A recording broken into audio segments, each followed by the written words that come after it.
ここが好きだよ日本人へようこそ。アジアの国は暑い国と思われがちです。特に日本には季節が4つもあり、日本を初めて訪れた外国人は皆さん驚きますよ。皆さんは日本に対してどんなイメージを持っていますか？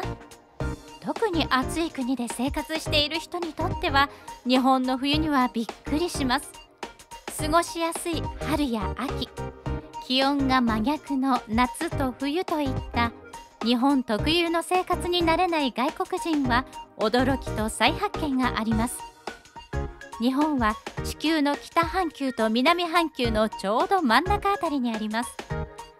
アジアの中でも気候的には温帯に属しています。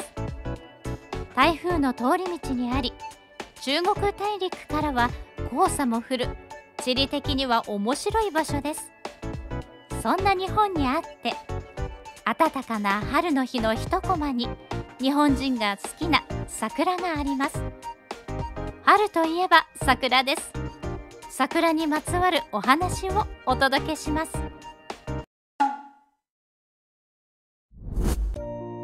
私は大学生のメリー、オーストラリア出身の大学3年生よ。小さい頃からバスケットに夢中で強いチームにいたからみんなから頼りにされていたわ。日本人の秋とは大学2年生の時に短期留学で知り合ったわ。秋から何度か日本に遊びに来るように誘われていたの。今日は日本に行った時の話をするわね。それまで一度も日本に行ったことがなくて、日本はどんな国だろうと考えてワクワクして飛行機に乗ったのよ。テレビで見る日本はアジアの中でも経済的に発展しているイメージがあるよね。私には富士山や着物くらいしかわからないわ。周りの友達に聞いてもあまり日本については知らなかったの。飛行機に乗って8時間疲れたけどやっと日本に着いたわ。飛行機から降り立ったらあまりの寒さにびっくりしちゃった。後で秋が教えてくれたけど、日本には季節が4つもあって春夏秋冬があることが分かって驚いたわ。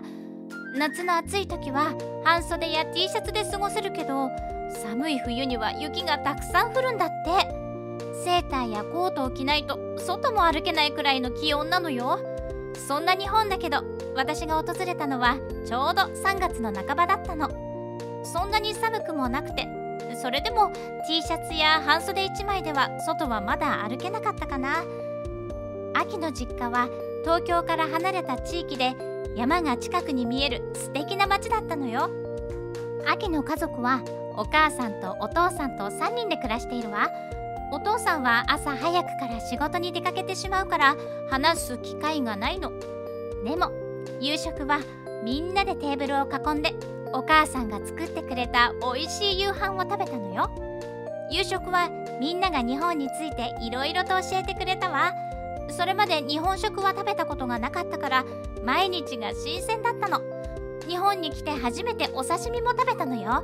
お母さんが作ってくれるお魚料理は焼き魚、煮魚といろんなバリエーションがあって味付けも絶妙で美味しくて飽きなかったわ。私が普段食べてるスープが日本ではお味噌汁になるのかな。お母さんが朝晩必ず作ってくれたのよ。最初は暑くて飲めなかったけど冷めてくると美味しかったわ。しばらくして日本の生活にも少し慣れた頃にお母さんが和菓子を買ってきてくれたの。丸くて白いお餅で中にあんこが入っていたのよ。一口食べたらとっても甘くてお腹いっぱいになったのよ。普段はチョコレートしか食べてないからカルチャーショックだったわ。秋が大福という名前の和菓子と教えてくれたわ。甘いお菓子はお母さんもお父さんも好きだからよく買ってくるらしいわ。3月の朝晩はとても寒くて厚着しないと過ごせなかったけど、近くには富士山がきれいに見えて嬉しかった。家の周りには雪がたくさん残っていて、秋と一緒にスキーをしたりスノーボードもやって楽しかった。そんな秋から3月はちょうど卒業式のシーズンになると教えてくれたわ。幼稚園から大学までみんな卒業式を迎えて4月から新しい生活が始まるんだって。仲の良かった友達やお世話になった先生との別れで不安いっぱいになるみたいなの。日本は東西に長い島国で、山側や北の地域は雪が毎年降るのよ。雪の降る地域と降らない地域の差が大きいのが日本の特徴かな。首都がある東京は雪はあまり降らないけど、一旦雪がたくさん降ると交通機関も麻痺してしまい、日常生活が大変なんだって。車は雪道で事故を起こすし、人々も歩き慣れない雪道で転んだりして大怪我になるらしいわ。私も雪に慣れていないから雪道は気をつけて歩こうと思ったわ。日本の人たちが寒い冬を耐えられるのが春の訪れである桜が見れるからなの。桜は日本人にとって春の代名詞になっているんだって。おじいさんやおばあさんの世代からお父さんやお母さんまでみんな桜が好きらしいわ。桜を見ると春を感じて季節の移り変わりを感じ取るみたいなの。日本には我が世の春ということわざがあるの。満開の桜の姿が人生の絶頂期を表す言葉として日本人が好んで使うらしいわ。それくらい日本人は桜を好んでいるのね。テレビやラジオの天気予報で3月も半ばになると桜の開花時期を知らせるの。4月に入ると入学式のシーズンで、小さな子供がピカピカのランドセルを背負って新生活のスタートよ。私からすると桜はそんなに身近な植物ではないから親近感は湧かないかな。咲いてもすぐに花びらが散ってしまうことがあまり好きになれない理由なのよ。花の命が短くてあまりにも寂しく悲しくなるわ。日本人は咲き誇った満開の桜も好きだけど、少しずつ散り続ける桜の風景が好きって教えてもらったわ。散る姿に共感するなんて考えられない。なんか日本人の死生観に基づいているみたいで理解できない。日本特有の考えというか、日本に長く住んでもわからないと思うわ。他にも散り際を美しくという考えもあるらしいのよ。私からしたら花は長く綺麗な姿でいい香りがした方がいいと思うわ。桜は日本だけでなく中国や韓国、台湾にも植えてあるのよ。でも日本だけが他の国と違うのは、桜の下で飲み物や食べ物を持ち合わせて宴会を開く習慣があるらしいの。それがお花見らしいわ。なんで日本人は桜が好きなのかな。友達が言うには生まれ持った遺伝子に桜が深く入り込んでいるからって真面目に話してくれたの。それくらい桜が好きなんだって。日本のお父さんたちは満開の桜の下でビールやお酒を持ち込んで大人数でワイワイ騒ぐのが好きなんだって。私からするとパパは寡黙な人だから引いちゃう感じよ。それに会社に入りたての新人が上司からお花見の場所取りをするのも仕事の一つでもあるんだって言われるんだって。びっくりしたのが、午前中の早い時間から桜の木の下でシートを広げて場所取りをして上司のご機嫌取りをするのよ。社長さんたちは会社が終わってからゾロゾロやってくるのよ。座るなりビールで乾杯して飲めや歌えの大騒ぎをして楽しむそうよ。最近はアルコールを飲む女性も多くなってお花見をみんなで楽しんでるみたいなの。お酒を飲んで満開の桜を見て楽しむのが日本で見られる春の風景なんだって。誘われて初めてお花見をしたけど寒かったわ。何が楽しいんだろうと思っていたけど、日差しは暖かくて周りはリラックスしてたわ。くつろいで美味しいお弁当を食べておしゃべりしてたらだんだん楽しくなってきたんだ。これがお花見なんだって分かってきたような感じがしたの。日本人のマナーの良いことは外国でも言われてるけど、お花見でも影響してると思うわ。お花見をした後はゴミをきれいに片付けて帰るのよ。桜にも多くの種類があって、普段よく見かけるのがソメイヨシノで淡いピンクの花びらが特徴よ。他にエドヒガン桜、山桜、大島桜、河津桜があるのよ。このうちソメイヨシノが日本の大半を占めているらしいわ。まだ早咲きの河津桜は赤いピンクに近い色で違う種類の植物かと思ったわ。桜の葉が散りゆく姿もとても素敵ですよ。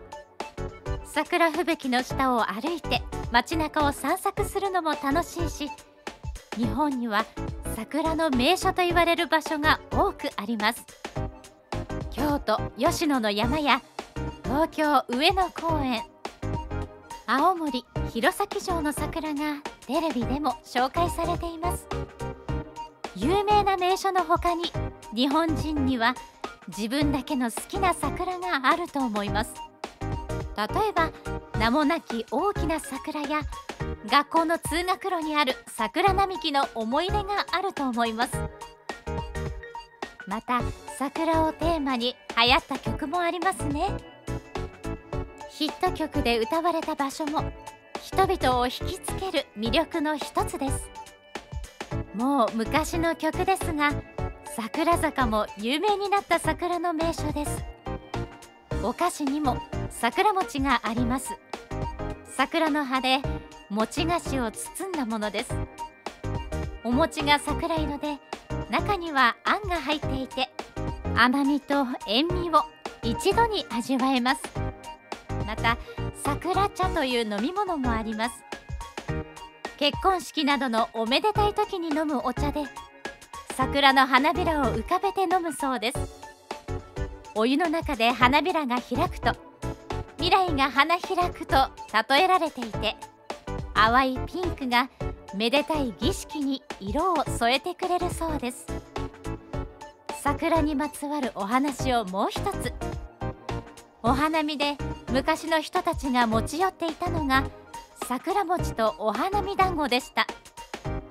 お花見団子は今も昔も3色の赤、白、緑で作られています。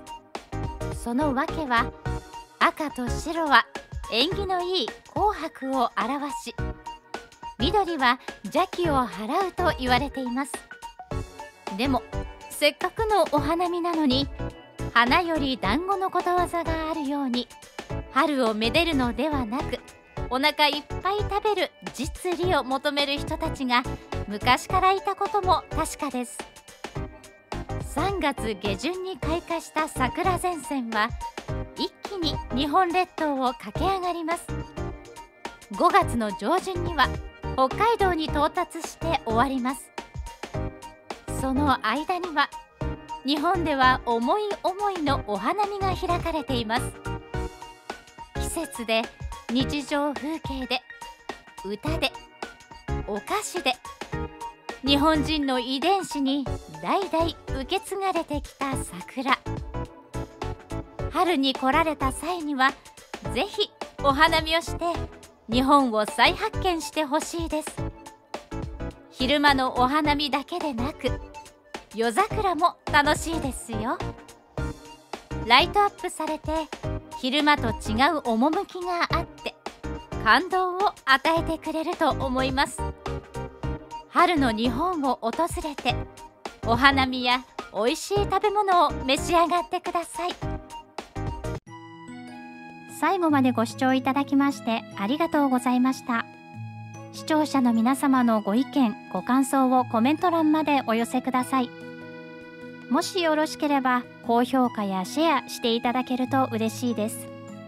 それではまた次回の動画をお楽しみに。